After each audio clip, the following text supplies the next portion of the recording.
Η έμπνευση του Ray Dalio προήλθε εν μέρει από την εμπειρία του το 1971, όταν ο πρόεδρος Νίξον διέκοψε τη μετατρεψιμότητα του δολαρίου σε χρυσό, ένα γεγονός που τον έκανε να συνειδητοποιήσει τις επιπτώσεις της υποτίμησης του νομίσματος. Ο στόχος του δεν είναι να τρομάξει, αλλά να μεταφέρει τους μηχανισμούς αιτίας-αποτελέσματος, ώστε οι άνθρωποι να κατανοήσουν τι συμβαίνει και να το διαχειριστούν.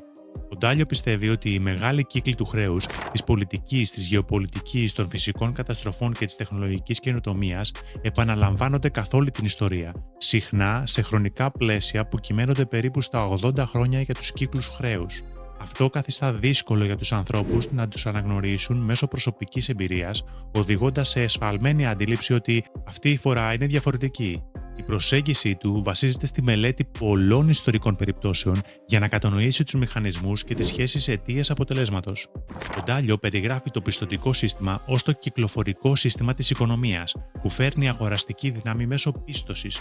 Όταν η πίστοση δημιουργείται, έχουμε ευημερία. Ωστόσο, υπάρχει μια εγγενής προκατάληψη προς τη δημιουργία ολοένα και περισσότερης πίστοσης, οδηγώντας σε αύξηση του χρέους. Αυτό το αυξανόμενο βάρος του χρέους, όπως η πλάκα στις αρτηρίες, αρχίζει να στραγγαλίζει τις υπόλοιπες δαπάνες.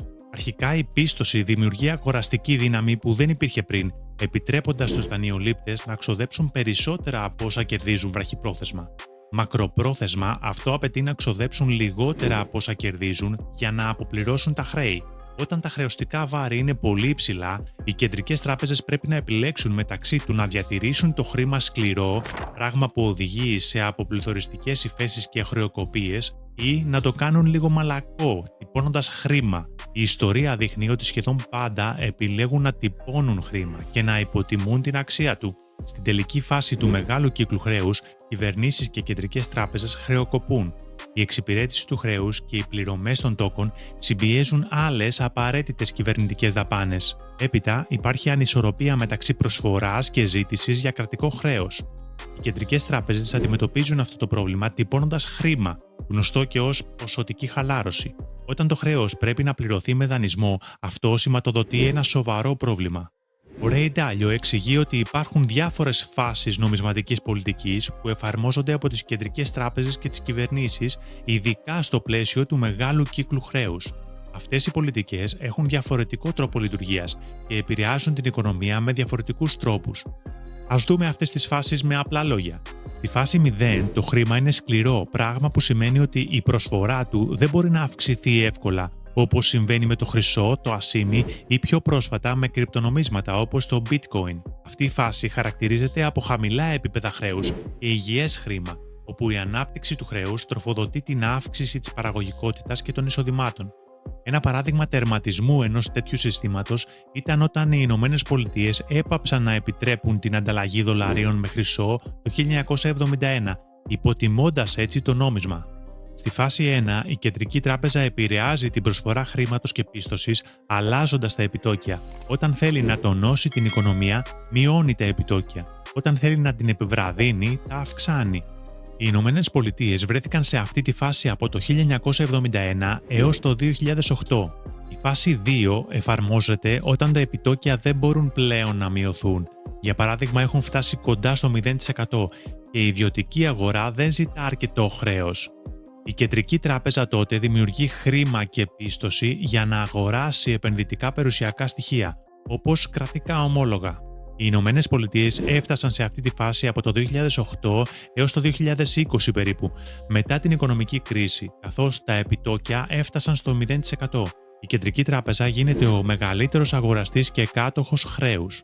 Στη φάση 3, η κυβέρνηση τρέχει μεγάλα ελλείμματα, τα οποία χρηματοδοτούνται από την Κεντρική Τράπεζα που τυπώνει χρήμα και αγοράζει το χρέος.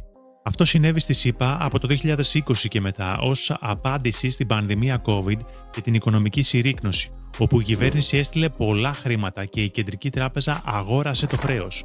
Η φάση της μεγάλης απομόχλευσης είναι ένα επώδυνο στάδιο όπου τα χρεωστικά βάρη πρέπει να μειωθούν ώστε να ευθυγραμμιστούν με τα επίπεδα εισοδήματος και να γίνουν βιώσιμα. Η μείωση του χρέους μπορεί να γίνει μέσω αθετήσεων, αναδιαρθρώσεων ή και υποτιμήσεων.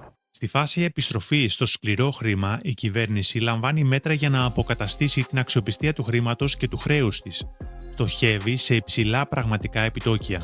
Αυτό το στάδιο οδηγεί σε μια νέα ισορροπία και τη δυνατότητα έναρξης ενός νέου κύκλου χρέους. Ενώ οι εταιρείες και τα άτομα μπορούν να χρεοκοπήσουν με την κλασική έννοια της αδυναμίας πληρωμής του χρέους τους, οι χώρες έχουν δύο σημαντικές διαφορές. Μπορούν να τυπώνουν χρήμα και να φορολογούν τους πολίτες τους.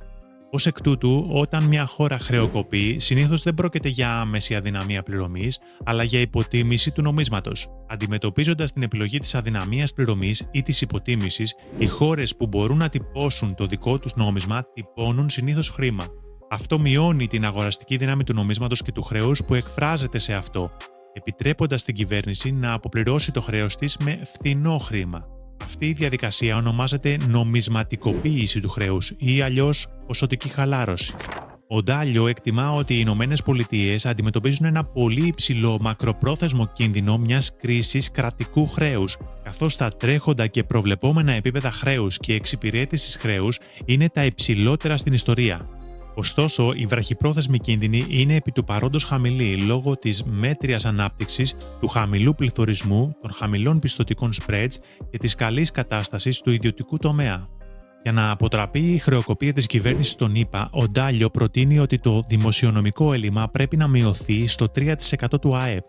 Αυτή η μείωση μπορεί να προέλθει από τρεις πηγές, είτε από μειώσεις δαπανών, από αυξήσεις φόρων ή από μειώσεις επιτοκίων.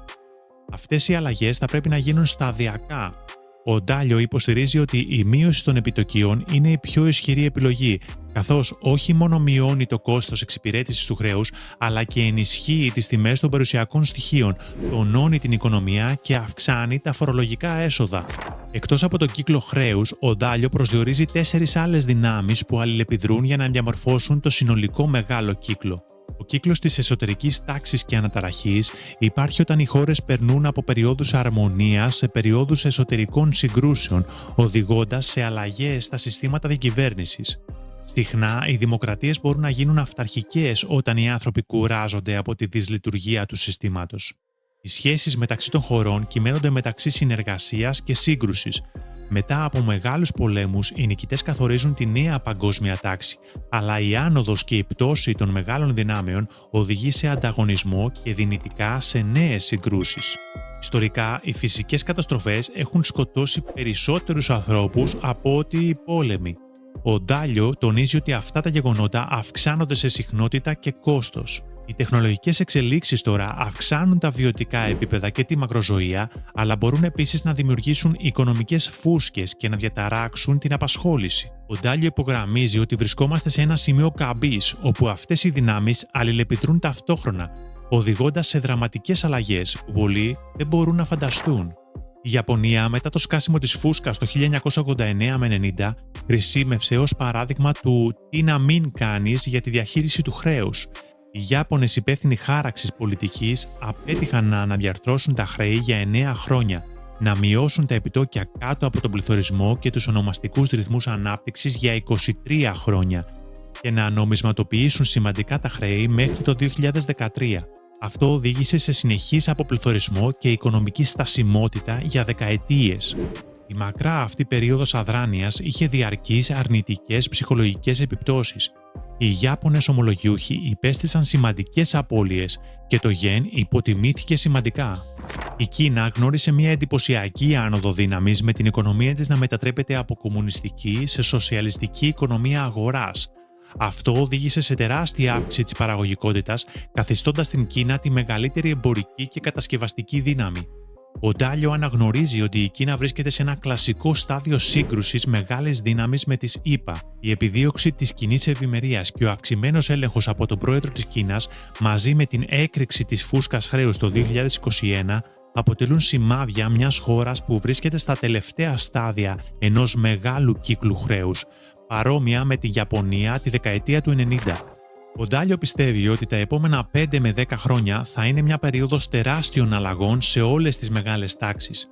Αν και η τεχνολογική πρόοδος είναι πρωτοφανής, ενδέχεται να μην είναι αρκετή για να αντισταθμίσει τους αντίθετους ανέμους από τις άλλες δυνάμεις. Στις συμβουλές που δίνει ο Ντάλιο προς τους επενδυτές, αποκαλεί τη διαφοροποίηση ως την Αγία Γραφή των Επενδύσεων. Αποκαλεί επίσης τα ομόλογα συνδεδεμένα με τον πληθωρισμό ως τις ασφαλέστερες επενδύσεις, που προσφέρουν περίπου 2% πραγματική απόδοση πάνω από τον πληθωρισμό. Προτείνει ένα ποσοστό 10 με 15% του χαρτοφυλακίου σε χρυσό, καθώς αποτελεί αποθήκευση πλούτου, που ιστορικά έχει διατηρήσει την αξία του όταν το κλασικό χρήμα υποτιμάται. Σε αυτό το περιβάλλον, το real estate είναι πιο ευαίσθητο στα επιτόκια παρά στον πληθωρισμό και είναι εύκολο να φορολογηθεί. Ο Ντάλιο καταλήγει ότι η μεγαλύτερη και πιο σημαντική δύναμη είναι το πώς οι άνθρωποι αντιμετωπίζουν ο ένας τον άλλον.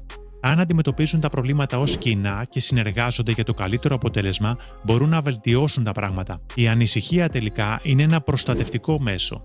Εσείς τι πιστεύετε για το έργο του Ντάλιο? Πρέπει να ανησυχούμε? Γράψτε στα σχόλια τις σκέψεις σας. Αν σας άρεσε το βίντεο, κάντε ένα like και μια εγγραφή. Τα λέμε στο επόμενο.